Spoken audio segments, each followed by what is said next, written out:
কিন্তু আমি মদিনায় আসলে আমার মায়ের কে খাওয়াবে, কে গোসল করাবে? আমার মায়ের তো কেউ নাই, আমার মা কষ্ট পাবে, আমি কি করব? মদিনায় আসবো না মায়ের কাছে থাকবো? আল্লাহর হাবিব বলল, ওয়াইসুল কারনি, মদিনায় আসতে হবে না, মায়ের খেদমত করো। আল্লাহু আকবার বলেন। ওয়াইসুল কারনি কিছুদিন পর পর অস্থির হয়ে যায়, মদিনায় যাবে। তাফসীরের কিতাবে আসছে, উয়ুনুল হিকায়াতে আসছে, তামবিহুল গাফিলিনে আসছে, মাঝে মাঝে গাট্টি গোল কইরা বিছানার পাশে রাইখা দেয়, সকালবেলা মদিনায় যাবে। সকালবেলা যখন মায়ের চেহারাটা দেখে তখন আর যাইতে পারে না, কারণ মা তো অসুস্থ, মায়ের খাওয়াবে কে? রাত্রিবেলা দুরূদ শরীফ পড়ে পড়ে ঘুমায়া যায়। স্বপ্নে আল্লাহর হাবিব বলে, ওয়াইসুল কারনি, মদিনায় আসতে হবে না, তোমার মা অসুস্থ,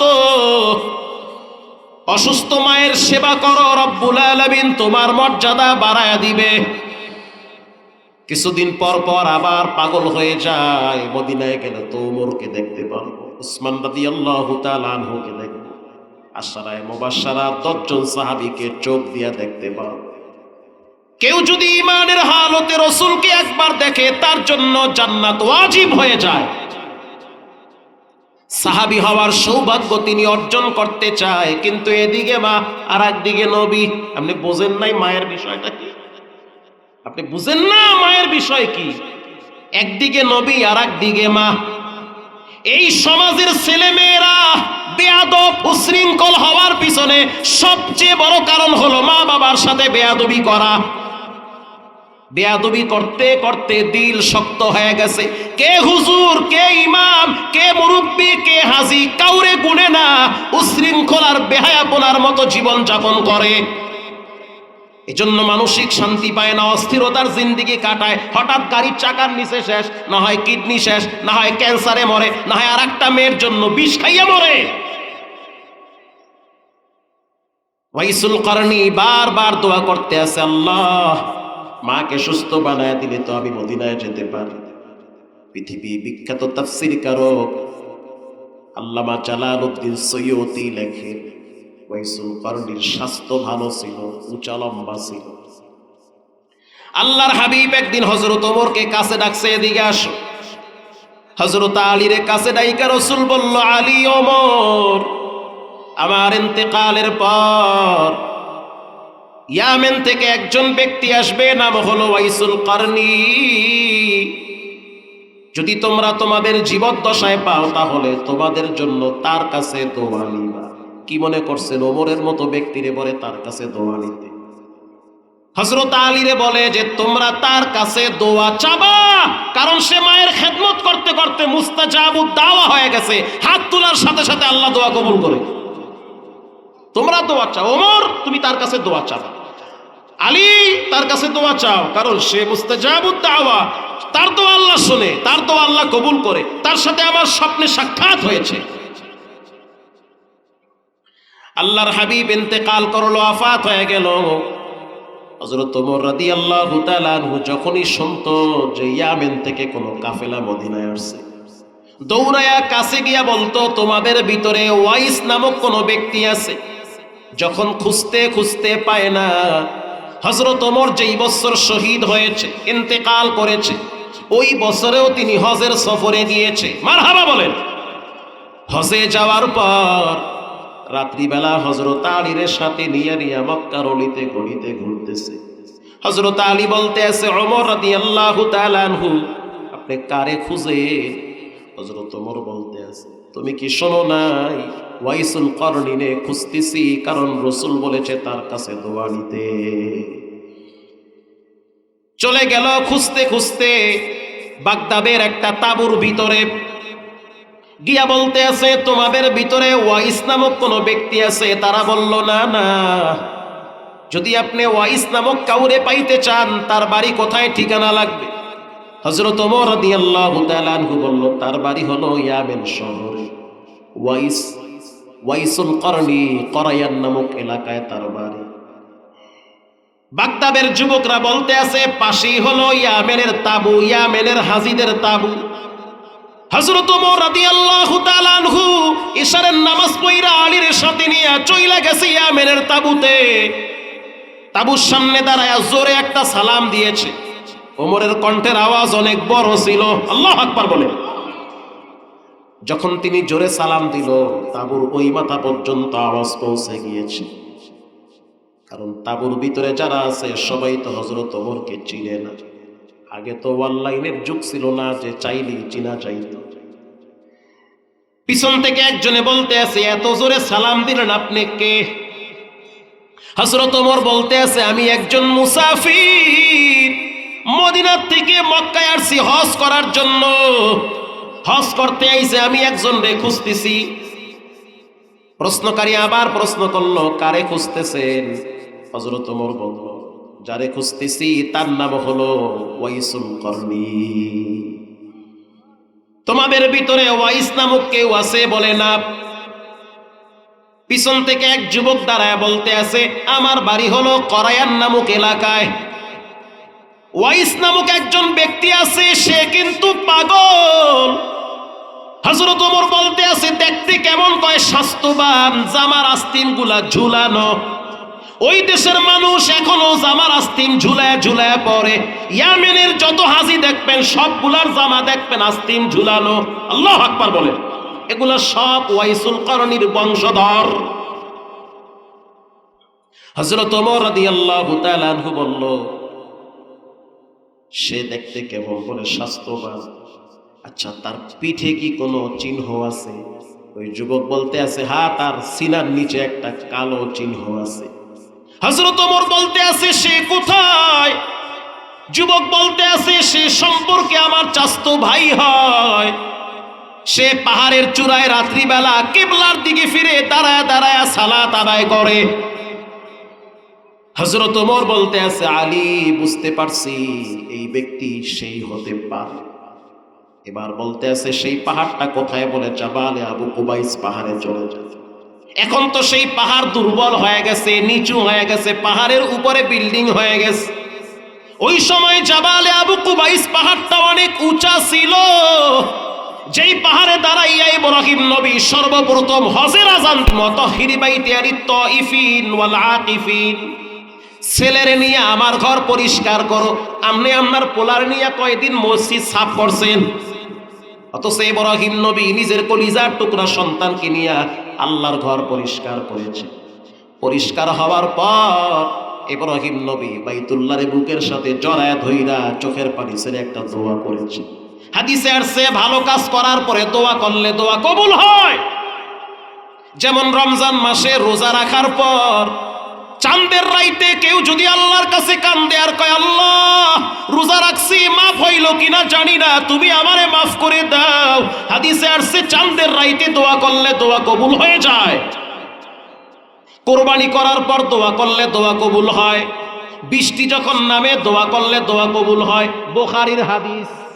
বুখারী না কইলে তো মানতে চান না, এটা বুখারীর হাদিস। শুধু তাই না, বাচ্চা ভূমিষ্ঠ হওয়ার পর কোলে নিছেন, দোয়া করেন, দোয়া কবুল করেন কে? আজান হয়ে গেছে, দোয়া করেন, দোয়া কবুল হয়। শুক্রবার রাত যুবক দোয়া করো, মালিক তুমি আমার রিজিক বাড়ায় দাও, সম্মান বাড়ায় দাও, ইজ্জত বাড়ায় দাও। তাওয়াফ করার সময় দোয়া করলে কবুল হয়। রব্বানা আতিনা ফিদ দুনিয়া হাসানা ওয়া ফিল আখিরাতি হাসানা ওয়া কিনা আযাবান নার ওয়া আদখিলনাল জান্নাতা মাআল আবরার। আয় আল্লাহ, আপনি আমারে দুনিয়ায় শান্তি দেন, মরার পরেও শান্তি দেন, জান্নাতুল ফিরদাউস ওয়াজিব করে দেন, মারহাবা বলেন, জাহান্নাম থেকে বাঁচায়া দেন। ভালো একটা জিনিস কমপ্লিট হওয়ার পরে দোয়া করলে কবুল হয়ে যায়। ইব্রাহিম নবী দোয়া করছে, রব্বানা ওয়াবআথ ফীহিম রাসূলাম মিনহুম ইয়াতলু আলাইহিম আয়াতি। আয় আল্লাহ, তুমি আমার বংশের ভিতরে একজন রাসূল পাঠাও। ইব্রাহিম নবীর দোয়ার বরকতে আল্লাহ তাআলা শ্রেষ্ঠ পয়গম্বর আপনার আমার নবীকে দুনিয়াতে পাঠাইছে। এটা ইব্রাহিম নবীর দোয়ার ফসল। ইসমাইল আলাইহিস সালাতু ওয়াস সালামের বংশে বিশ্ব নবীকে পাঠাইছেন কে? ইতিহাস তালাশ করলে তো মাথা হ্যান হয়ে যাবে। জাবালে আবু কুবাইস পাহাড়ে দাঁড়াইয়া ওই যুবক ওয়াইসুল করনি নামাজ আদায় করে কিবলার দিকে ফিরে। হযরত ওমর রাদিয়াল্লাহু তাআলা আনহু আলীর সাথে নিয়ে চলে গেল সেই পাহাড়ের চূড়ায়। পাহাড়ের চূড়ায় গিয়া দেখে দৃঢ়তার সহিত স্থিরতার সহিত লম্বা টাইম নিয়ে নামাজ আদায় করতেছে। ওরে লড়েও না চড়েও না, মনে হয় শুকনা কাঠ দাঁড়াইয়া আছি। লম্বা টাইম রুকুতে যখন যায় তখন মনে হয় পাখি আইসা তার পিঠে বসে থাকে। যখন সিজদায় যায় কোনো আওয়াজ হয় না, শুধু কান্নার আওয়াজ আসে। নামাজ কমপ্লিট হওয়ার পরে হযরত ওমর রাদিয়াল্লাহু তাআলা আনহু বলেন, তাকায় দেখলাম সে দাঁড়ায় দাঁড়ায় বাইতুল্লাহর দিকে ফিরে দোয়া করতেছে। কি দোয়া? দোয়ার ভিতরে বলতে আছে, আল্লাহ তুমি আমার আম্মা জানরে ক্ষমা করে দাও। আমি এই দুইটা হাত দিয়া মায়ের প্রস্রাব পায়খানা সাফ করছি। আজ আমি বড় একা, মা দুনিয়াতে নাই, বড় অসহায় অবস্থায় আছি। মাকে জান্নাতুল আলা মাকাম দান করো। হযরত ওমর রাদিয়াল্লাহু তাআলা আনহু বাচ্চাদের মতো ফোফায় কেঁদে দিয়েছে। আর বলতে আছে, আলী বুঝতে পারছি নবীর কথা, ওই যে ওয়াইসুল করনি, নবীর কথার সাথে ওয়াইসুল করনির কাজে মিলে গেছে। দোয়া কমপ্লিট হওয়ার পরে হযরত ওমর কাছে এসে বলতে আছে, তোমার নাম কি? কি আমার কথা বুঝতেছেন? তোমার নাম কি? ওয়াইসুল করনি বলতে আছে, আমার নাম হলো আব্দুল্লাহ। বেজার লাগছে কি লাগে না? হযরত আলী বলতে আছে, পৃথিবীর সব মানুষের নাম আব্দুল্লাহ। হযরত আলী তো জ্ঞানী। কেমন জ্ঞানী? মহা জ্ঞানী। নবীজি বলেন, আনা মাদিনাতুল ইলম আলিয়্যুম বাবুহা, আমি হলাম ইলমের ঘর, সেই ঘরের দরওয়াজা হইল হযরত আলী। অথবা আমি হলাম ইলমের শহর, সেই শহরের দরওয়াজা হইল হযরত আলী। হযরত আলী রাদিয়াল্লাহু তাআলা আনহু বলতে আছে, আরে ভাই তোমার মা তোমার নাম কি রাখছে সেইটা বলো। আব্দুল্লাহ তো আমি, উনি, তুমি সবাই তো আল্লাহর বান্দা। এবার ওয়াইসুল করনি বলতে আছে, আমার মা আমার নাম কি রাখছে সেটা পরের কথা, কেন আমারে তোমরা বারবার এগুলা জিজ্ঞাসা করো, সমস্যা কি? কারণ ওয়াইসুল করনি তো চিনে না যে দুইজন নবীর সাহাবী। হযরত আলী রাদিয়াল্লাহু তাআলা আনহু বলতে আছে, তুমি কি চিনো তোমার সামনে কে বসা আছে? না চিনি না। বলে, যিনি বসা আছে তিনি হলো শহীদ। নবী বলেছেন তিনি হলো শহীদ, তার মানে তিনি হলো হযরত ওমর। নবীর পরে কেউ যদি নবী হইতো, রব্বুল আলামিন ওমরকেই নবী বানায়া দিত। লাউ কানা বাদি নাবিয়্যান লাকানা ওমর, নবীর পরে নবী কেউ হইলে ওমরকে নবী বানায়া দিত। সে তোমার সামনে বসা। ওয়াইসুল করনি আবেগে আবৃত হয়ে জড়ায় ধইরা বলতে আছে, আমিরুল মুমিনিন বেয়াদবি মাপ চাই। আমি চিনতে পারি নাই, কারণ যে যারে চিনে সে তারে মানে। আমি বুঝতে পারি নাই যে আপনি আমিরুল মুমিনিন। হযরত ওমর বলতে আছে, বুঝছি, তুমি একটু দাঁড়াও। তানবীহুল গাফিলিনে ফকি আবুল লাইস লেখেন যে তুমি একটু দাঁড়াও। এবার ওয়াইসুল করনি দাঁড়ায় গেছে, একটু হাঁটো দেখি কেমনে হাঁটতে পারো। এবার ওয়াইসুল করনি যখন হাঁটতেছে, হযরত ওমর আলীর দিকে তাকায় বলতে আছে, দেখো নবীর কথার সাথে তো হাঁটার ডিজাইন মিলে যায়। আল্লাহু আকবার বলে। এবার হযরত ওমর রাদিয়াল্লাহু তাআলা আনহু বলল, ওয়াইসুল করনি তোমার পিছনের জামাটা একটু সরাও। যখন জামাটা সরাইলো, তাকায় দেখলো পিঠের নিচে একটা কালো দাগ চিহ্ন লাগানো আছে। হযরত ওমর বলতে আছে, আলী আর জাস্টিফাই করতে হবে না, নিঃসন্দেহে এটাই হলো মা ভক্ত সন্তান ওয়াইসুল করনি। হযরত ওমর বলতে আছে, তোমার জন্য একটা মক্কা থেকে জামা কিনে নিয়ে আসি, তোমার জামাটা ময়লা হয়ে গেছে। ওয়াইসুল করনি বলতে আছে, আমার তো সময় বেশি দিন নাই, আমার তো যাওয়ার ডাক চলে আসতেছে, নতুন জামা আমার দরকার নাই, পুরান জামা গায়ে দিয়ে জীবন কাটবে। হযরত আলী বলতে আছে, তোমার জন্য একটু খাবার নিয়ে আসি। ওয়াইসুল করনি বলতে আছে, আমার ব্যাগের ভিতরে জমজম আর খেজুর আছে, এর চেয়ে দামি খাবার দুনিয়াতে আর নাই। এটা বলার সাথে সাথে হযরত আলী বলতেছে, রাসূল বলেছেন তোমার কাছে দোয়া দিতে, তুমি একটু আমাদের দুইজনের জন্য কলিজা ভরে দোয়া করো। তখন সে তাদের দুইজনের জন্য দোয়া করল। ওয়াইসুল করনি চোখের পানি ছেড়ে কান্দে আর কয় এটা আমার নিজের ক্রেডিট না, মায়ের খেদমত করতে করতে রব্বুল আলামিন তার রহমতের সব দরজা খুলে দিছে। পুরা প্যান্ডেলের ভিতরে এমনও মায়ের সন্তান আছেন যে কিনা নিজের হাতে নিজের মায়ের কবরে রাখছে, নিজের হাতে নিজের আব্বারে কবরে ফালায় রাখছে। আমি তো গতকালকেও নাটোরে বলছি, পৃথিবীর মানুষ, বিশেষ করে নাটোরের মানুষ শোনেন, এই দুনিয়ার ভিতরে প্রত্যেকটা মা বাবা সন্তানের জন্য কল্যাণকামী সবচেয়ে বেশি হয়। পাটুরিয়া দৌলদিয়ার ভিতরে যেই গাড়িটা পানির নিচে চইলা গেল, মা নিজে জীবন দিয়া দিল, পানির তলে ছেলেটারে ধাক্কা মাইরা জানলা দিয়া বাইর করে দিছে। অথচ মা চাইলে নিজে বাচ্চাটারে রাইখা বের হতে পারত, কিন্তু মা পানি খাইতে খাইতে যখন মরণাপন্ন হয়ে গেল, নিজের ছোট বাচ্চাটারে জানলার ফাঁক দিয়া ফিক্কা মাইরা বলতে আছে, তুই বাচ্চা যা, আমি যেন মারা যাই, কোনো আফসোস নাই। একে বলে মা। লঞ্চ থেকে বাচ্চা পড়ে গেল, দেখলাম মা বাচ্চার জন্য লঞ্চ থেকে ঝাঁপ দিল, বাচ্চাও মারা গেল, মাও মারা গেল। একে বলে মায়ের ভালোবাসা।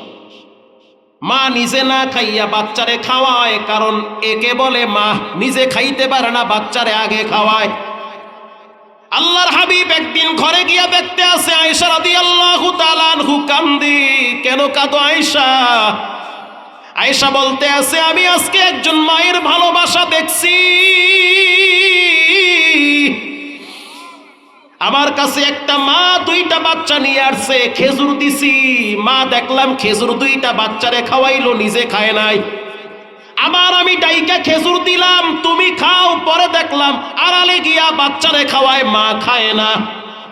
আল্লাহর হাবিব চোখের পানি ছেড়ে কেঁদে দিয়ে বলল, আয়েশা, মায়ের কলিজার ভিতরে বাচ্চার মহব্বত রব্বুল আলামিন বাড়ায় দেয়। হুজুর আপনি কেন কাঁদেন? বলে, আমিও তো একটা মায়ের সন্তান, আমার কলিজার ভিতরেও তো আমার মায়ের ভালোবাসা আছে। আল্লাহ রাব্বুল আলামিন কোরআনুল কারীমে বলেন, আলাম তারা আন্নাল্লাহা ইউসাব্বিহু লাহু মান ফিস সামাওয়াতি ওয়াল আরদ ওয়াত তায়রু সাফফাত। রব্বুল আলামিন বলেন, তোমার মাথার উপরে যেই পাখি বিস্তার করে, পাখা নাড়ায়া নাড়ায়া বাড়ি দেয়, সেই পাখিটা ঠোঁট লাড়ায়া লাড়ায়া একজনের জিকির করে, প্রশংসা করে। জোরে বলেন, তিনি হলেন কে? পাখিটাও তো আল্লাহর ডাকে। কোরআনের ভিন্ন এক আয়াতে রব্বুল আলামিন বলেন, ওয়া ইম মিন শাইইন ইল্লা ইউসাব্বিহু বিহামদিহি ওয়ালাকিন লা তাফকাহুনা তাসবিহাহুম। যা দেখো যা দেখো না, সব পদার্থ একজনের জিকির করে, তসবিহ পড়ে। জোরে বলেন, তিনি হলেন কে? কোরআনে রব্বুল আলামিন এবার বলেন, ওয়ালাকাদ কাররামনা বানি আদম। ও বান্দা, পৃথিবীর ভিতরে সবচেয়ে তোমারে শ্রেষ্ঠত্ব দান করা হয়েছে। শুধু তাই না, শ্রেষ্ঠ নবীর উম্মত হিসাবে তোমাকে ঘোষণা দেওয়া হয়েছে। শুধু তাই না, পৃথিবীর ভিতরে অন্যতম মুসলিম কান্ট্রি বাংলাদেশের মতো জায়গায় তোমাকে আল্লাহ কবুল করেছে। নামাজ পড়তে গেলে বাধা নাই, রোজায় কোনো বাধা নাই, দাড়ি রাখলে বাধা নাই। মিশরে দাড়ি রাখতে গেলে রাষ্ট্রীয়ভাবে পারমিশন লাগে, এজন্য ইমাম আর খতিব নাই, সবগুলা দাড়ি কামায়। কিন্তু স্বাধীন দেশে রব্বুল আলামিন পাঠাইছে, দাড়ি রাখতে কোনো পারমিশন লাগে না। লাগে?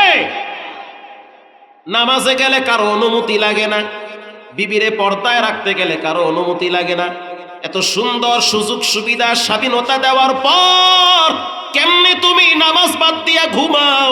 রব্বুল আলামিন বলেন, ইন্নাল ইনসানা লিরাব্বিহি লাকানুত। মানুষ হইল সবচেয়ে বড় নিমুখ হারাম।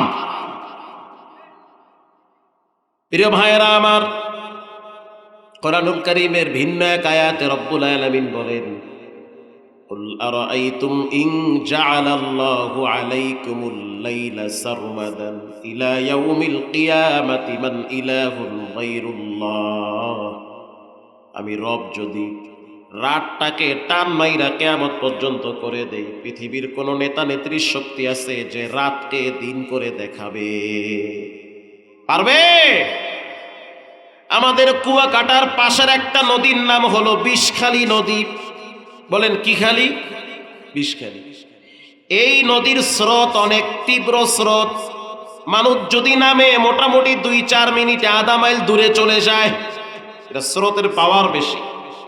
এই পার থেকে ওই পারে যাইতে লাগে প্রায় 30 মিনিট। তাইলে বুঝেন নদী কত বড়। নৌকা নিয়ে, মিশিংওয়ালা নৌকা নিয়ে 30 মিনিট লাগে। এই নদীর পানি এক পাশে লবণ আর এক পাশে মিষ্টি। বিজ্ঞানীরা গিয়া রিসার্চ শুরু করলো, একই নদীর পানি একসাথে প্রবাহমান, অথচ এক পাশে লবণ আর এক পাশে মিষ্টি কেমনে হয়? আমরা বলি যেটা কেউ পারে না সেটা একজন পারেন। চিৎকার মেরে বলেন তিনি হলেন কে? ওইটা আল্লাহ পারে দেখে দেখাইছে, আল্লাহর কুদরত। প্রিয় ভাইরা আমার, এই জন্য রব্বুল আলামিন কোরআনুল কারীমে বলেছেন, পৃথিবীর মানুষ নিমুখ হারাম হইও না। ওয়ালাকাদ যারানা লিজাহান্নামা কাসীরাম মিনাল জিন্নি ওয়াল ইনস। বেশিরভাগ মানুষ এবং জিন আল্লাহর জাহান্নামে যাবে। লাহুম কুলুবুল লা ইয়াফকাহুনা বিহা ওয়া লাহুম আ'য়ুনুল লা ইউবসিরুনা বিহা ওয়ালাহুম আযানুল লা ইয়াসমাউনা বিহা উলাইকা কাল আনআমি বাল হুম আযাল উলাইকা হুমুল গাফিলুন।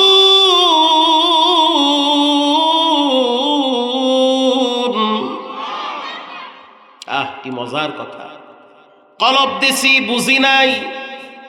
আল্লাহ বলে কলব দিছি কিন্তু বুঝে নাই। 3 ঘন্টা 4 ঘন্টা চায়ের দোকানে বসে বসে টিভি বিড়ি নিয়ে ব্যস্ত ছিল, কলব দিছি ভালো জিনিস বুঝে নাই। চোখ দিয়েছি কোরআন দেখার সময় পায় নাই, লাগা চোখের ভিতরে সীসা ঢালা। হাসরের ময়দানে রব্বুল আলামিন ফেরেশতাদেরকে বলবে সীসা গরম করে চোখে ঢালতে থাকো। ফেরেশতারা বলবে আল্লাহ তো বুড়া হয়ে গেছে। কিসের বুড়া? পরে জুয়ান বানায় দেব। কারণ কিয়ামতের ময়দানে কেউ বুড়া থাকবে না, সবাইরে যুবক বানায় দিবেন কে? হাদিসের কিতাবে আসছে এক একজন লম্বা হবে আদম নবীর মতো জান্নাতীরা, জাহান্নামীরা হবে আরো লম্বা। এই বাহুর থেকে গলা পর্যন্ত এই জায়গাটা হবে 42 কিলোমিটার। চিন্তা করলাম 42 কিলোমিটার কেমনে হয়? আল্লাহ কোরআনে বলেন, সুম্মা ফি সিলসিলাতিন যারউহা 70 যিরাআন ফাসলুকু। আল্লাহ বলবেন 70 হাত শিকল লও। এইটুক ঠ্যাঙ্গে 70 হাত শিকলতে কি লাগে নাকি? 70 হাত মোটা শিকল দিয়া 70,000 ফেরেশতা ঠ্যাঙ্গে বাঁধবে। তাহলে বোঝেন ঠ্যাংটা কত পাহাড়ের মতো মোটা হইবে। চাচা, অন্য এক হাদিসে রাসূল বলছে, যারা হারাম খায় আর একজনের জমি ঠকাইয়া খায়, খালি ঠেলে, ফাঁক পাইলি খালি ঠেললে হান্দায়। তাহতা সারা, 7 জমিন বিচারের ময়দানে বান্দার ঘাড়ে ঝুলাইয়া দিয়ে কইবে খা জম্মের খাওয়া।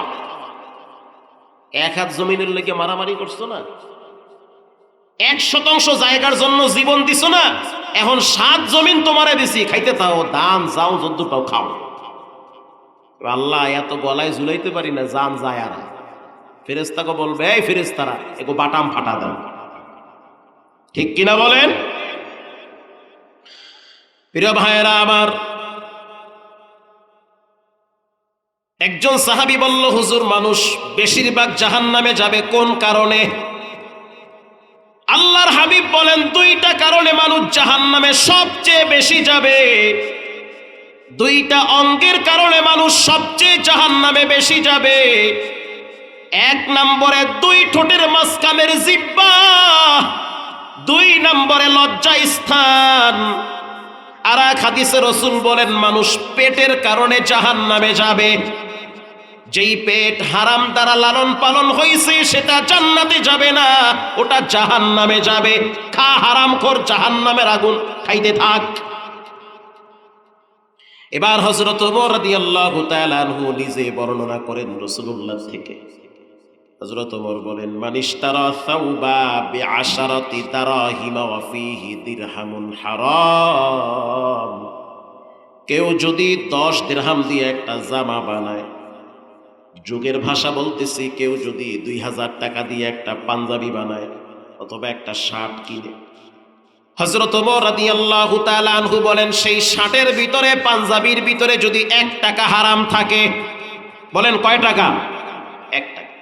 5000 টাকা দিয়া জামা বানাইছেন চাচা, শুনে নেন, সেই জামার ভিতরে যদি 1 টাকা হারাম থাকে, হযরত ওমর বলেন পুরা জামাটা হারাম। তাহলে এবার ভেবে চিন্তে বুঝে শুনে হারামের দিকে পা বাড়াইয়ে হযরত আবু বকর রাদিয়াল্লাহু তাআলা আনহু, তার একজন খাদেম ছিল, তাকে বলল, যাও খাবার নিয়ে আসো। ক্ষুধার যন্ত্রণায় হযরত আবু বকর কাতর হয়ে গেছে। খাদেম যখনই খাবার নিয়ে আসে, আবু বকর জিজ্ঞেস করে, কোথায় পাইলা, কিভাবে উপার্জন করলা, কোথা থেকে আল্লাহ? একদিন খিদার তীব্রতার কারণে চিৎকার মাইরা বলতে আছে, খাবার দাও। খাবার যখন অর্ধেক খায়া ফেলাইছে, তখন বলল, খাদেম খাবার তুমি কোথা থেকে আনছো?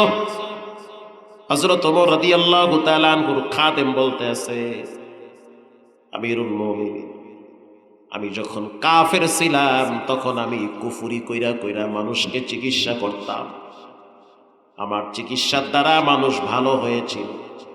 আজকে আমি চিন্তা করলাম, ওই সময় তো কারো কাছে টাকা পাবো, ওই টাকা আজকে গিয়া দেখি পাওয়া যায় কি।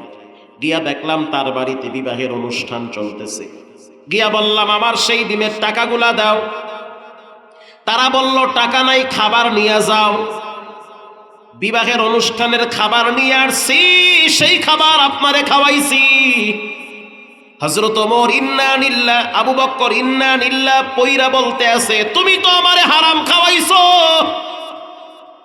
বেঈমান থাকা অবস্থায় কুফরি কইরা চিকিৎসা কইরা যেই টাকা পাইতা, সেই টাকার বদলে তুমি ঈমান আনার পরে এখন তুমি খাবার আনছো, ওটা হারাম খাবার। হযরত আবু বকর রাদিয়াল্লাহু তাআলা আনহু বেশি করে পানি পান করলেন, গলার ভিতরে আঙ্গুল ঢুকায় দিয়া বমি কইরা গোশতের টুকরা বের করেছে। আল্লাহু আকবার বলে সব খাবার বের কইরা তিনি আল্লাহর শুকর আদায় করে বলতেছে, মালিক তুমি আমার দেহটাকে হারাম থেকে পবিত্র রেখেছো। সিজদা কবুল হওয়ার প্রথম শর্ত হলো হালাল খাওয়া। যার পেটটার ভিতরে হারাম যায়, তার মুখের ব্যালেন্স ঠিক থাকে না, সে মায়েরও গাইল্লায়, ইমামরেও গাইল্লায়, বাপেরও গাইল্লায়, তার মুখে ভালো কথা আসে না। যার শরীরের ভিতরে হারাম রক্ত, বিশ্বাস করেন তার মুখ থেকে ভালো ব্যবহার বের হয় না। এজন্য রব্বুল আলামিন কোরআনেও বলেছেন, ইয়া আইয়ুহান নাস, নাস দ্বারা হিন্দু, মুসলমান, খ্রিস্টান সবাই। হিন্দুর বাচ্চা তুমিও হালাল খাও, খ্রিস্টানের সন্তান তুমিও হালাল খাও, কারণ হালাল খাইলে অন্তরটা তাজা থাকে। হালাল খাইলে বাচ্চা কাচ্চা মোটামুটি সহনশীল হয়, নমনীয় হয়। আর হারাম খাইলে কলিজাটা পশুর মতো হয়, বাচ্চা কাচ্চা জন্ম দিলে হারামখোর হয়। এজন্য আল্লাহ কোরআনেও বলেছেন, ইয়া আইয়ুহার রাসূল কুলু মিনাত তাইয়্যিবাত, হে রাসূল আপনারা হালাল খান। নবীরা কি হারাম খাইতে পারে? তারপরও আল্লাহ নবীদেরকে বলছে হালাল খাও। প্রিয় ভাইরা আমার, এজন্য ইবাদত বন্দেগী কবুল হওয়ার প্রথম শর্ত হলো হালাল খাওয়া। নবী করিম সাল্লাল্লাহু আলাইহি ওয়াসাল্লাম হাতিমে কাবার পাশে বসে আছেন। ইন টাইমে তাকায় দেখে একজন ব্যক্তি অনেক দূর থেকে সফর করে এহরামের কাপড় পইরা আইসা তাওয়াফ করতেছে। তাওয়াফ কমপ্লিট হওয়ার পর দুইটা হাত বাইতুল্লাহর দিকে উঠাইয়া চোখের পানি ছেড়ে কান্দে আর কয়, আল্লাহ তুমি আমারে মাফ করো, আমার সন্তানরে মাফ করো, আমার স্ত্রীকে মাফ করো। নবীজি বড় আফসোস করে বলতেছে, কিভাবে তার দোয়া কবুল হবে? কারণ তার কাপড় হারাম, তার চামড়া হারাম, তার রক্ত হারাম, তার গোশত হারাম। হারাম হওয়ার কারণে তার দোয়া উপরে কবুল হইতেছে না। আল্লাহু আকবার বলেন। হারাম খাইয়া তাওয়াফ করে কবুল হয় না, হারাম খাইয়া দোয়া করে কবুল হয় না। পৃথিবী বিখ্যাত একজন মুহাদ্দিসের নাম হলো মালিক ইবনে দিনার ইব্রাহিম বিন আদহাম। পরবর্তীতে তিনি মুহাদ্দিস হয়েছেন, অনেক বড় আলেম, অনেক বড় রাষ্ট্রপ্রধান। বাগদাদের তিনি প্রেসিডেন্ট ছিলেন। পরবর্তীতে তিনি দুনিয়া বিমুখ হয়ে গেছে। হজ করার জন্য মক্কায় গেলেন। মক্কায় যাওয়ার পরে কমপ্লিট করলেন, সম্পূর্ণ করলেন। এরপরে তিনি একটা দোকান থেকে খেজুর ক্রয় করেছে। খেজুর ক্রয় কইরা 2-4টা খেজুর নিচে পড়ে গেছে, সেগুলা উঠায় খায় ফেলাইছে। মক্কা থেকে তিনি সরাসরি চলে গেল বাইতুল মুকাদ্দাস। ওখানে গিয়া সালাত আদায় কইরা বাইতুল মুকাদ্দাস প্রথম কিবলা, আল্লাহর ঘর। ফেরেশতারা জিনরা সেই মসজিদ কমপ্লিট করেছে সুলাইমান নবীরে দাঁড় করায় রাইখা। সালাত আদায় করার পরে তিনি ওখানে শুয়ে আছে। তন্দ্রা চলে আসছে, ঘুম চলে আসছে। ঘুমের ভিতরে 2জন ফেরেশতা একজন আর একজনকে বলতেছে, এই ব্যক্তিরে চিনো? চিনি, এর নাম ইব্রাহিম বিন আদহাম, বলকের বাদশা ছিল। হজ কইরা সে কেবলমাত্র বাইতুল মুকাদ্দাসে আসছে। কিন্তু বড় আফসোসের বিষয়, আজকে 40 দিন পর্যন্ত তার দোয়া কবুল হইতেছে না। সে সিজদা দেয়, সিজদা কবুল হয় না। দোয়া কালাম পড়ে, তাও কবুল হয় না। এই যুগে মাথায় পাগড়ি দেওয়া সহজ, এই যুগে দামি পোশাক ব্যবহার করা সহজ, এই যুগে নামাজ পড়া সহজ, তাহাজ্জুদ পড়া সহজ, কোরআন পড়া সহজ। এই যুগে হারাম থেকে দেহটাকে বাঁচায় রাখা সবচেয়ে বড় কঠিন কাজ। আসতে বলেন কেন, জোরে বলেন, ঠিক না বেঠিক? সবচেয়ে বড় কঠিন কাজ হারাম থেকে বেঁচে থাকা।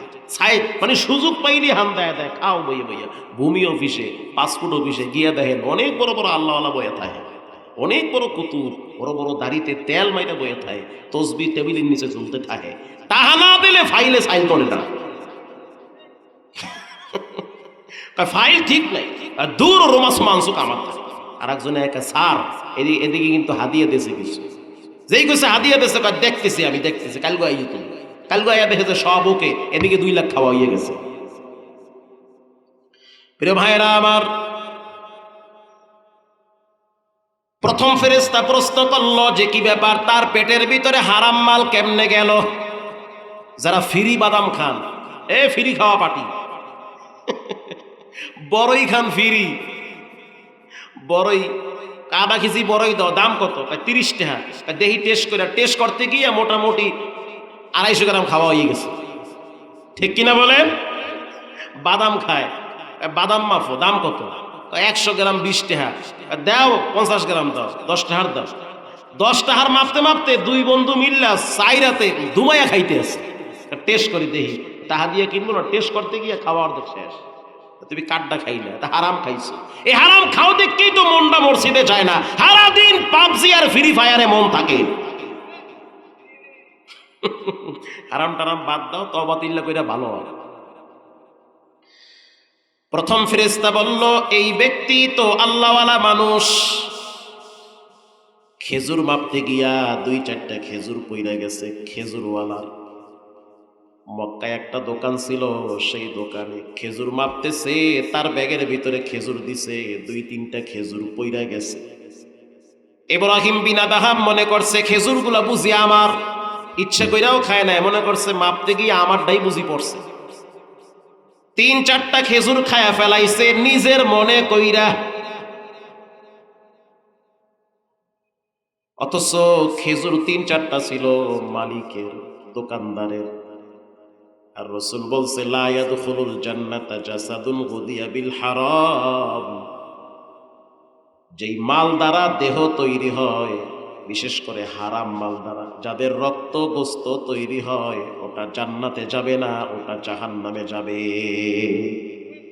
ওটা জাহান্নামে যাবে। ইব্রাহিম বিন আদহাম সকালবেলা সিদ্ধান্ত নিল, বাড়ি যামু পরে, আগে আবার মক্কায় গিয়া খেজুরের দাবি ছাড়াই। মারহাবা বলেন। খেজুরের দাবি ছাড়াই তো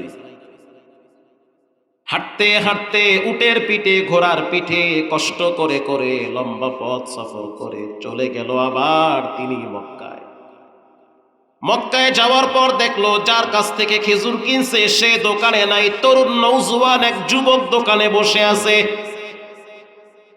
সালাম দিয়া বলল, মুরব্বির কাছ থেকে আমি খেজুর কিনছি, আর এখন দেখি যুবক বসা, কই তোমার সেই লোক? যুবক বলল, আমার আব্বা দোকানদারি করত, বাবায় কয়েকদিন আগে কবরে চলে গেছে। ইব্রাহিম বিন আদহাম তারানোর থেকে বসে পড়ছে টেনশনের কারণে। আহা, কয় কি, আমি কার কাছ থেকে দাবি ছাড়াবো? যুবক, আমি তোমার আব্বার দোকান থেকে ৩-৪টা খেজুর নিজের মনে করে খায়া ফেলাইছি। আমার সিজদা কবুল হয় না, আমার দরবেশি কবুল হয় না, আমার মোনাজাত কবুল হয় না, তাহাজ্জুদ কবুল হয় না। খেজুরের দাম নিয়ে নাও, প্রয়োজনে আরো বাড়ায় দিব। যুবক বলতে আছে, ও মুসাফির শুনে নাও, ওই ৩-৪টা খেজুরের ভিতরে আমার 2টা বোনের হক আছে। ওই 2টা বোনের বাড়ি মদিনায়। আমার আব্বা 2 বোনকে বিবাহ দিয়েছে মদিনায়। আমার ভাগেরটা আমি ছাইরা দিছি, মাফ কইরা দিছি, কিন্তু 2 বোনের হক আমি মাফ করতে পারবো না। পেস বাড়লো না কমলো? করা পেস। অনেক কষ্ট করে মদিনায় গেছে। সংবাদ পাইল 2 বোনের জামাইরে ডাকলো এবং তিনি টাকা নিয়ে গেছে।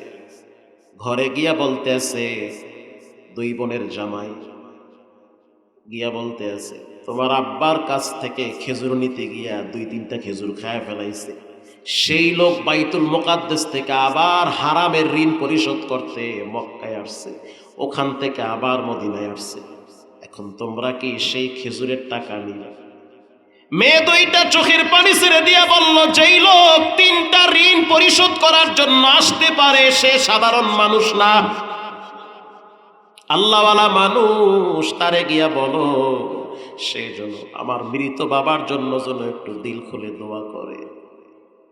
যদি আবার আব্বার জন্য দোয়া করে তাহলে আমরা 2টা মেয়ে বড় শান্তি পাবো, কারণ বাবা ভক্ত মেয়েরা সবচেয়ে বেশি হয়। সন্তানরা বাবার মৃত্যুর পর সহজে কাঁদতে চায় না, কিন্তু বাপ মারা গেলে গোপনে গোপনে মেয়েরা কাঁদে। এজন্য রাসূল বলেছেন, যার 3টা কন্যা আছে সে যেন মনে করে জান্নাত তার জন্য অবধারিত আছে, আমি নবীর সাথে পাশাপাশি থাকবে। এজন্য কন্যা সন্তান যাদের আছে অবজ্ঞা করবেন না, বরং তাদেরকে লালন পালন করেন, ভালোবাসা দেন, তাদেরকে দিন শিক্ষা দেন। রাসূল বলেন, আল্লিমু বানাতাকুম সূরাতান নূর, তাদেরকে সূরা নূর শিক্ষা দেন, হালাল হারাম শিখান। আপনার ছেলেরা আপনার জন্য দোয়া নাও করতে পারে, কিন্তু কোন মেয়ে তার বাবার জন্য দোয়া করে না, এরকমটা হয় না। ঢাকায় মোহাম্মদপুর একটা মার্কেট আছে, ক্যামেরা না থাকলে বইলা ফেলাইতাম মার্কেটের নামটা। মার্কেটের মালিক হলো 100 কোটি টাকার মালিক। বাড়ি হলো কেরানীগঞ্জ। এলাকার নাম জানি, কারণ সে এলাকায় আমি জুমাও পড়াইছি 7 বছর। বইলা ফেলাই, যা আছে কপালে যাওয়ার হইবে। কলাতিয়া, কিতিয়া, কলাতিয়া, কলাতিয়া বাজার বসছি। পাশের মহল্লায় সে বসবাস করত, কিন্তু মোহাম্মদপুরে তার সবচেয়ে দামি নামি মার্কেট আছে। প্রতি মাসে প্রায় কয়েক লক্ষ টাকা ভাড়া পায়।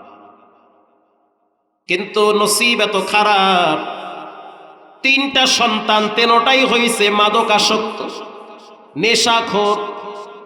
বাবার মৃত্যুর পর লাশ হসপিটাল থেকে আনবে, সেটাও সন্তানরা রাজি না, কারণ বাবার আইসিইউর বিল দেওয়া লাগবে 30 লক্ষ টাকা। 30 লাখ টাকা বিল দিতে হইবে, অত এক দোহান্দাই পায় বছরে। সন্তানের বক্তব্য হলো, বাবায় মারা গেছে তো হয়েছে কি, বাবার লাশ আনতে 30 লাখ টাকা কেন দিব আমরা? লাশও আনবো না, টাহাও দিব না। মেয়েরা বলতে আছে, সাবধান, আমার আব্বা জান আমাদের জন্য যেই পরিমাণ সম্পদ রাইখা গেছে, 30 কোটি টাকা বিল দিলেও তো সম্পদ শেষ হবে না। শেষ পর্যন্ত মেয়েরা বাবার হসপিটালের ঋণ পরিশোধ কইরা মেয়েরা বাবার লাশ আইনা দাফন করছে, একেই বলে বাপ ভক্ত মেয়ে।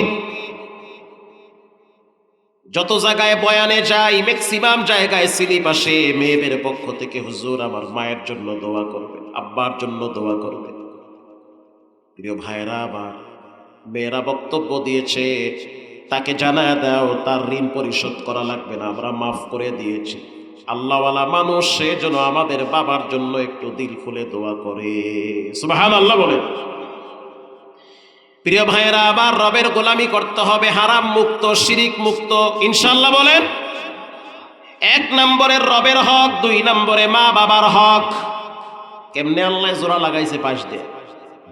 1 নম্বরে রবের হক, 2 নম্বরে আব্বা আম্মার হক। আল্লাহর গোলামির পরই পাশাপাশি রাখছে মা বাবার হক। নবীজি মুআজ ইবনে জাবালকে ডেকে বলল, মুআজ, 10টা নসিহতের ভিতরে প্রথম নসিহত হলো লা তুশরিক বিল্লাহ, খবরদার আল্লাহর সাথে কাউকে অংশীদারিত্ব করবা না।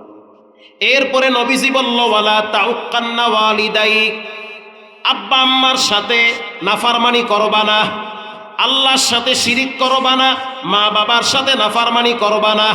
এরপরের কথা তো আরো কঠিন। ওয়া ইন আমারাকা আন তাখরুজা মিন আহলিকা ওয়া মালিক, ওয়া ইন আমারাকা আন তাখরুজা মিন আহলিকা ওয়া মালিক। নবীজি বলেন, প্রয়োজনে তুমি তোমার মাল ছেড়ে দাও,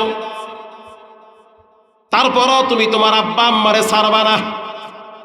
প্রয়োজনে তুমি তোমার পরিবার ছাইরা দাও, তারপরও মা বাবা ছাড়বা না। এমন এমন জটিল বিষয় সামনে আসবে, হয় মা বাবা ছাড়ো, না হয় পরিবার ছাড়ো। স্পষ্ট জানা দিতে পারবা, সব ছাড়তে পারি, আমি আমার কলিজার টুকরা মা বাবারে ছাড়তে পারবো না। আসতে বলেন কেন, জোরে বলেন, ঠিক না ব্যাঠিক? এরকম সৎ সাহস যদি বুকে থাকে, মরা পর্যন্ত ইজ্জত নিয়ে বাঁচতে পারবেন, মরার পরে জান্নাতের ঘেরান কবরই পাবেন। গত বছর আপনারা পত্রিকায় দেখছেন, অনলাইনে দেখছেন, এক যুবক, মা ভক্ত, মা প্রতিবন্ধী, অথচ মায়ের খেদমত করতে গিয়া বউ চলে গেছে গা। কি কোন ঠিক কিনা? কিন্তু যুবকের বক্তব্য হলো, আমি আমার মাকে তো ছাড়তে পারি না, সে তো আমার মা, তার পেটে আমি ছিলাম, তার রক্ত আমার দেহে আছে, সে তো আমার আম্মা জান।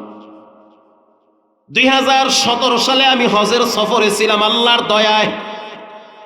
মক্কা মদিনার চরিত্র হলো, কেউ যদি একবার যায় তারে চুম্বুকের মতো বারবার টানে। বাইতুল্লাহর অন্যতম একটা বৈশিষ্ট্য হলো, যখন আপনি মক্কার হেরেমে ঢুকবেন, ঢুকার সাথে সাথে এমন একটা ঘ্রাণ পাইবেন, যেই ঘ্রাণ আপনি জন্মের পরে কোনোদিন নাকে পান নাই। আসতে বলেন কেন, ঠিক না ব্যাঠিক? এই ঘ্রাণ আপনি জন্মের পরে পৃথিবীর কোথাও পান নাই। ঢুকার সময় এক রকমের ঘ্রাণ, আবার যখন আপনি ডাইরেক্ট বাইতুল্লাহর ভিতরে ঢুকবেন, হেরেমের ভিতরে ঢুকবেন, তখন আর এক রকমের ঘ্রাণ আপনি নাকে পাবেন। আল্লাহর কসম, আমি রমজান মাসে 31 দিন ছিলাম, রমজানের পরের দিন, আমি ঈদের পরের দিন দেশে আসছি। আপনি যখন মাতাবে ঢুকবেন, তখন আর এক রকমের ঘ্রাণ পাবেন। লক্ষ লক্ষ মানুষ তাওয়াফ করে, কোনো গন্ধ নাই, বাতাসে বাতাসে ঘ্রাণ, মনে হয় আপনাকে জান্নাতের পাগল বানায় ছাড়ে। আপনি যখন হজরে আসওয়াদ চুমা দিতে যাবেন, তখন আর এক রকমের ঘ্রাণ পাবেন। শুধু তাই না, আপনি যখন হেরেমের ছাদে দাঁড়ায় নামাজ পড়বেন, তখন আর এক রকমের ঘ্রাণ পাবেন। ওই ঘ্রাণ বাংলাদেশে আসার পরে আর কোনোদিন পাবেন না। আশ্চর্য বিষয় হলো, আপনি যখন মক্কার বাথরুমে যাবেন, তখন আপনি আর এক রকমের ঘ্রাণ পাবেন। বাথরুমেও সেই ঘ্রাণ পাওয়া যায়। তাহলে মক্কা মদিনার অন্যতম একটা চরিত্র হলো, একবার যদি কেউ যায়, তারে পাগলের মতো বারবার টানতে থাকে, অস্থির হয়ে যায়, আবার কবে যাব। আরে যাবে না কেন? পৃথিবীর মানব সৃষ্টির প্রথম মাটি হলো মক্কা। পৃথিবীর মানব সৃষ্টির প্রথম মাটি কোথায়? মক্কায়। আমাদের আব্বাজান, আমাদের আম্মাজানের প্রথম মিলন মেলা হলো আরাফার ময়দান। আমাদের মূল মক্কা মদিনা। এজন্য মুসলমান কেউ যদি একবার মক্কায় যায় তারে বারবার পাগলের মতো টানতে থাকে। হজের সফরে যখন ছিলাম আমার তো স্পষ্ট মনে আছে এখনো, তাওয়াফ কমপ্লিট করার পরে প্রায় 47 জন আলেম একসাথে তাওয়াফে ছিলাম। মজার বিষয় হলো সেখানে জামিল মাদ্রাসার একজন ওস্তাদও ছিল, তো আরো একজন ছিল আমার খেয়াল নাই, বগুড়ার একজন বড় মাদ্রাসার হুজুর, সব একসাথে তাওয়াফে। যখন মাতাফের সিঁড়ির ভিতরে মানুষ বসে থাকে, বৈশা বৈশা কাবার দিকে তাকায় থাকে, আল্লাহর রাসূল বলেন কাবা দেখার পরে যেই দোয়াটা করা হয় সেই দোয়াটা রব্বুল আলামিন ফিরায়া দেয় না। আরো জোরে সুবহানাল্লাহ। মক্কায় গিয়া দোয়া করবেন, আল্লাহ মাইয়া বলা ভালো বানাইও, মরার পরে যেন দোয়া করতে পারে হারামখোর যেন না হয়, প্রথমে এই দোয়াটা করবেন। কারণ পরশুদিনও দেখছি বাবার মরার পরে কবরের সামনে দাঁড়াইয়া পোলায় বাঁশ দিয়ে পিড়াইতে আছে, মরা বাপেরে পিড়ায়। আমনে তো কন নাউজুবিল্লাহ, হে তো কয় আউজুবিল্লাহ। তাওয়াফ কমপ্লিট হওয়ার পরে যখন সিঁড়ির ভিতরে অনেক মানুষ বসা, আশ্চর্য বিষয় হলো একজনের দিকে বারবার তাকাইতেছি, কারণ তার চেহারাটা খুব বেশি মনে পড়তেছে, পরিচিত মনে হইতেছে।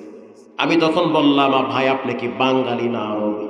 তো হুজুর আমি খাস বাঙালি, আমার বাড়ি হইল কুড়িগ্রাম পাটগ্রাম, কিন্তু আমি ঢাকা শহরে থাকি, আমার ঢাকার বাসা হলো কদমতলী কালিন্দী।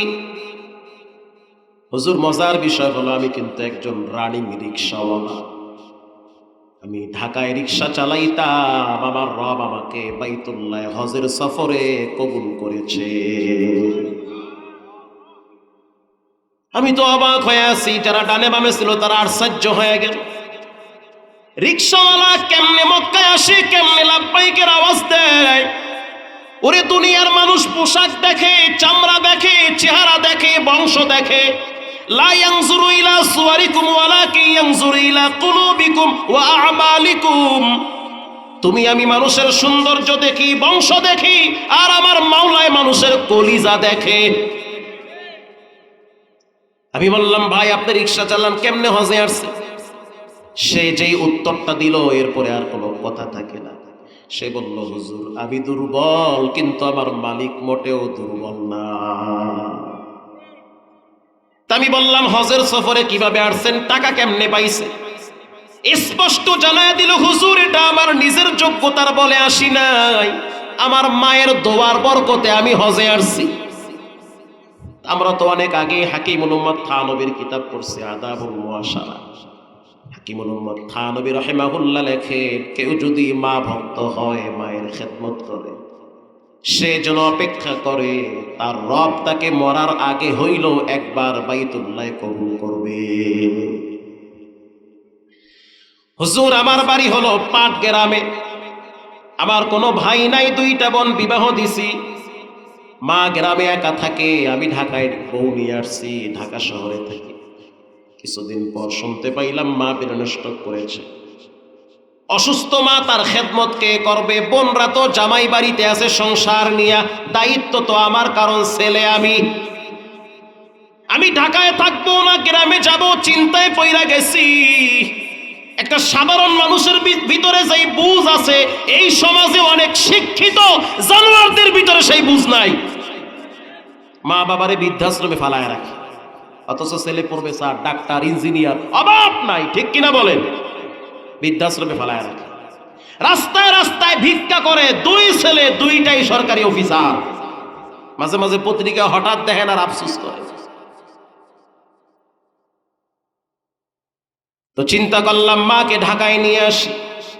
ঢাকায় নিয়ে আসছি, প্রথম কয়েকদিন ভালোই ছিল, পরে দেখলাম মা বিছানা বন্দী হয়ে গেছে, দাঁড়াইতে পারে না, খাইতেও পারে না, কারণ ব্রেন স্ট্রোকের রোগী কখনো হাসে কখনো কাঁদে। আমি সারাদিন পরিশ্রম করি, সন্ধ্যার টাইমে ঘরে গিয়া দেখি আমার মা বিছানায় পায়খানা প্রস্রাব করে নষ্ট করে ফেলেছে। আমার স্ত্রী বাহিরে বসে থাকে, ছোট্ট 2টা রুম ভাড়া নিয়ে থাকি বড় কষ্ট করে। আমি আমার বিবিরে বলি, কি ব্যাপার, আমার মায়ের অবস্থা কেন? তোমার মায়ের খেদমত তুমি করো, নষ্ট করে ফেলাইছে সব, আমি ঘরে থাকতে পারি না এই গন্ধে। হুজুর আমি তখন নিজের হাতে মায়ের প্রস্রাব পায়খানার খাতা নিজের হাতে মেথরনির মতো সাফ করি, সুজি গরম কইরা কইরা আমি আমার নিজের হাতে মায়ের মুখে তুলে দেই। এটা সাধারণ কোনো পরীক্ষা না। এক সময় আমার স্ত্রী বলল, স্বামী আমার, তুমি আমারে নিয়ে আলাদা এক জায়গায় রাখো, তোমার মায়ের আর এক জায়গায় নিয়ে যাও, একসাথে থাকা কখনোই সম্ভব না। হুজুর আমি এমন চিপায় পড়ছি, না পারি বউরে রাখতে, না পারি মায়ের ছাড়তে। আমি যদি আলাদা কোথাও নিয়ে রাখি আমি টাকা পাবো কোথায়? রিক্সা চালায় কয় টাকাই বা আমি পাই? আমি আমার স্ত্রীকে বললাম, তুমি কোনো টেনশন করবা না, মায়ের খেদমত আমি করব, যা করা দরকার সব আমি করব, তোমার করা লাগবে না। তারপরও বউ খামি দিছে যে না তোমার সংসার করব না। হুজুর বাবার বাড়ি গিয়া ডিভোর্স লেটার পাঠায় দিছে। এটা বলতে বলতে কাঁদতেছে আর হেরামের কাপড় ভিজতেছে। এরপরে বলতে আছে, হুজুর আমি মায়ের খেদমত কইরা ঠকি নাই, 3-4 বছর পর্যন্ত একটানা মায়ের খেদমত করছি, আমার রব আমারে মোটেও ঠগায় নাই। এক সময় সিদ্ধান্ত নিলাম আমার তো স্ত্রী দরকার, সংসার দরকার, বিবাহের জন্য প্রস্তাব আসে, বিভিন্ন জায়গায় খবর নেই। প্রথম শর্ত দেই আমার মা কিন্তু ঘরে আছে। আমার মা হলো একটা শরীরের অংশ, যদি আমার মাকে মানতে পারো তোমার কিচ্ছু করা লাগবে না, মায়ের সব খেদমত আমি করব। আল্লাহর কি দয়া, আল্লাহর মেহেরবানিতে ভালো একটা মেয়ে পাওয়া গেছি। আল্লাহর দরবারে হাজারো শুকরিয়া, বেশ সুন্দর দাম্পত্য জীবন চলতেছে। এদিকে মা মৃত্যুবরণ করেছে, কিন্তু মরার আগে মায়ের দেখতাম প্রায় রাত্রিবেলা তাহাজ্জুদের মুসল্লায় আমার জন্য হজের দোয়া করত। আমার মায় কিতাব পড়তো, বাংলা কিতাব, মূর্খ মানুষ কোনো মতে পড়ে।